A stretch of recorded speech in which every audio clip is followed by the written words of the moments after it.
Time once again to enter the strange world of the unexplained. And tonight, I want to take you to an old house on the borders of Lancashire and Yorkshire. The house itself is very large, built from local stone and set in about an acre of grounds. It's unoccupied now, the last owners having moved out only 8 months ago, but more of that later. This strange tale began some 12 years ago when the then owner of the house, an old couple in their twilight years, were wakened one night by the sound of furniture being dragged across the sitting room floor. I should explain that the floor was polished wood, so anything moved across it would make quite a noise. Anyway, the time was 1:45 a.m. Thinking that they had burglars, the old man put on his dressing gown and, arming himself with a stout walking stick, went downstairs to investigate. As he approached the sitting room, the noise seemed to get louder. Steeling himself, the old man suddenly thrust the door open and switched on the light. But there was nothing there. The room seemed just the way it had been when the couple had retired to bed the previous night. Bewildered and not a little unnerved, the old man began to look around, just in case anyone was hiding. But he found nothing. He turned to go out of the room again, when suddenly he caught the sight of a movement in the corner of his eye. He whirled round and was just in time to see someone or something disappear behind the settee on the far side of the room. He called out to the person to show themselves immediately, as he was going to call the police, and there was no way that he could get away. But as you would expect, there was no reply. So, nervously, he approached the settee and looked behind it. And what he saw turned his blood to ice. Because crouching on the floor was the small figure of... he didn't know what. It looked like a dwarf, but it wasn't. In fact, it wasn't like anything he had ever seen before. It seemed oblivious to the fact that it had been found and continued to crouch on the floor, absolutely immobile. The old man slowly and fearfully reached down to prod the thing with the walking stick that he was carrying. And as he touched it, he found himself confronted with what he later described as the most absolute manifestation of hate he had ever seen or experienced. The thing looked slowly up at him, and now the man saw it in all its horrible detail. It was like a small, hairy man, almost like a monkey, but definitely not a monkey. It had strong legs, which at this time were tucked underneath it, and small but muscular arms ending in a hand, which only had 3 fingers. Its head was almost too large for his body, and was also very hairy. But the most frightening thing about it were its eyes, for they were like pinpoints of deep red light shining unnaturally out of the dark face.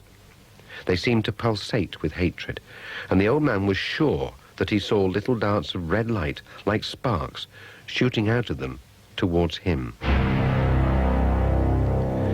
To say he was frightened would be an understatement, but as is so often in cases like this, the man's reaction was one of anger at the thought that his privacy had been invaded, rather than self-preservation. So he told the thing to stand up slowly and to come out from behind the settee.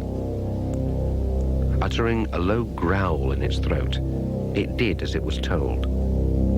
And now the man could see that it was about 3'6" high. But it made no attempt to come from behind the furniture. It just stood there, growling. So the man prodded it again with his walking stick, and at this, the thing seemed to rear up until it towered above the man. It then grabbed the stick with one of its hands, and a sharp sensation, like an electric shock, struck the man on his arm. A bright blue flash shot out from the stick, and the thing disappeared, leaving behind it an awful smell of burning. The old man was shocked, to say the least. When he'd recovered, he looked around the room, but it was empty. There was no sign that there had been anything there, except for the lingering smell. The old man decided that it would be wise not to tell his wife what he had seen in case he frightened her. The truth is that he was not really sure that he actually had seen anything, although he found it hard to dispute the evidence of his own eyes. So he returned to bed and told his wife that it had been nothing. The next day, the man examined the sitting room from top to bottom, but found no sign of a break-in or any evidence that the thing had been there. Until he looked behind the settee, that is. For there, on the floor, was a dark patch, like a burn mark. Nothing happened for a few days, and then about a week after the incident, it happened again. The sound of furniture being dragged across the sitting room floor woke the man from a light sleep, again about 1:45 in the morning. Once again, the man went downstairs, but this time armed with his shotgun. Before he opened the sitting room door, he instinctively knew what to expect. And sure enough, there in the middle of the room, he saw the figure of the small thing. It was just standing there looking at him, almost defying the man to make a move. Raising the shotgun to his shoulder, the old man challenged the thing to identify itself, not really expecting a reply. But much to his surprise, it spoke to him. In a low voice which was more a growl than a human voice, it told him that it had been called to the house and was not going to leave. The man asked it what it was, but all he got in reply was a name he didn't recognize. Despite asking for an explanation, he still didn't understand. He then challenged it to go and never return, but he was told that that wasn't possible, that it was there to stay until it had fulfilled its task, although it didn't say what that task was. And then it did something which was to change the old man's life forever. It seemed to crouch slightly and then leap at the man with a speed which defied a natural explanation. It landed on the old man's shoulder, but not before he had a chance to loose off a shot from the gun he was carrying. The shot definitely hit the creature. It made no difference, though. It just went through it and landed on the wall on the other side of the room. The creature came to rest on the man's back and seemed to cling there like ivy. Fear made the old man struggle, but to no avail. The thing clung there like glue, and nothing could dislodge it. By now, the sound of the shot had made the man's wife come downstairs, and she burst into the living room. Looking at her husband rolling about on the floor, her first thought was that he had had a seizure. But then she noticed something on the man's back. And when she tried to prise it from him, it gave her an electric shock. And then, just as suddenly as all this happened, the thing disappeared in a flash, once again leaving behind it a horrible smell.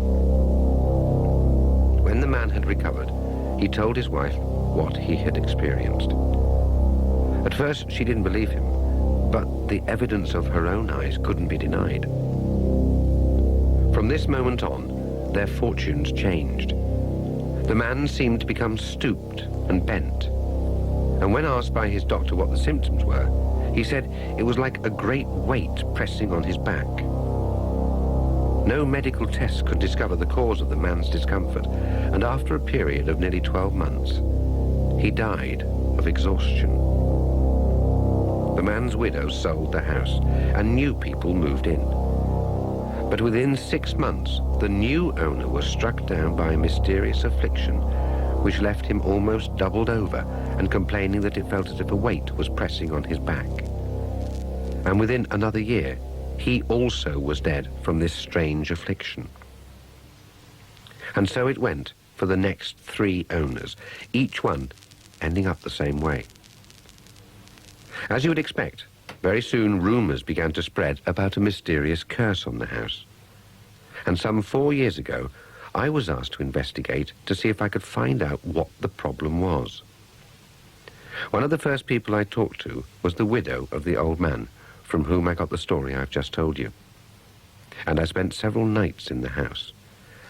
And I can say now, in fact, for the first time publicly, that I saw the strange creature for myself.